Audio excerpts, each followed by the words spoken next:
Hello and welcome back to my channel. So in this A to Z challenge series, we are going to paint on glass. I have all these little glass pieces lying around and we'll save the longer one for the end. Let us start with everyone's childhood favorite, at least it was mine, the Doraemon. Tip number 1. Always sketch your design on paper first. This makes it way easier to trace on glass without messing up. This technique is called reverse painting. Tip number 2. You are actually painting on the back of the glass, hence reverse painting. So when you flip it over, you will see it from the front. Kind of like mirrored image. This means that we have to paint in reverse order.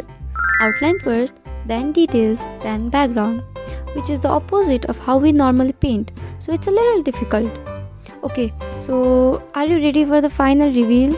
This is how the Doraemon looks. What is this? Did a 5-year-old make this? Tip number 3. Don't leave tiny gaps like I did. Glass is unforgiving and even small spaces look weirdly transparent and unfinished. I tried my best to fix this as much as I can. Please forgive me. Next up, we'll try something neat and hopefully less chaotic. You might have noticed that my hands were too shaky while outlining, so this painting does not need outline. We are making some flowers and leaves. Until now, it kinda looks decent. Maybe this is a level up from a 5-year-old's work to a proud 10-year-old's creation. Here comes another mistake and tip number 5. Let each layer dry completely. Like seriously. But of course, I didn't wait. And then, disaster.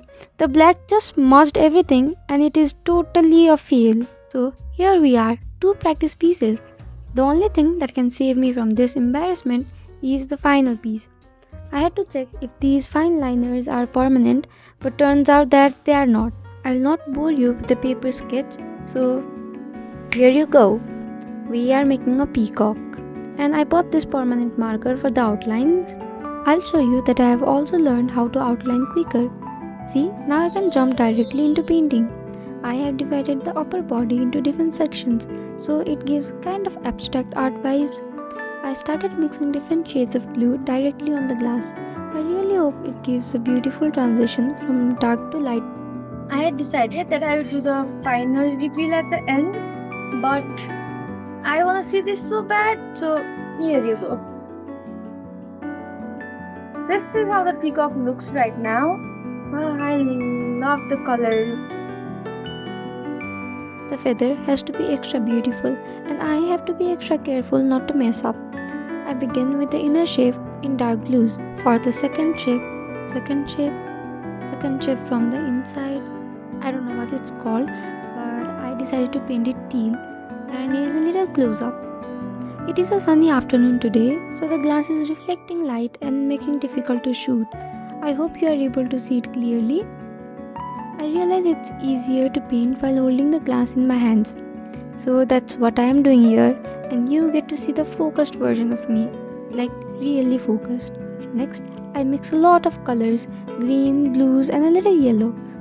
I'll add some final details to the masterpiece work, and the master is now confused whether to add background or not. I'll leave that for now, but it would be a great help if you could suggest me some backgrounds, or if I should leave it as it is. Drum rolls, please. Final reveal. I hope you learned something new, and if you like the video, please like, share, subscribe. The challenge series. Does this rain sound work as ASMR or does it not? And I'll see you on the next one with the letter H. Bye bye.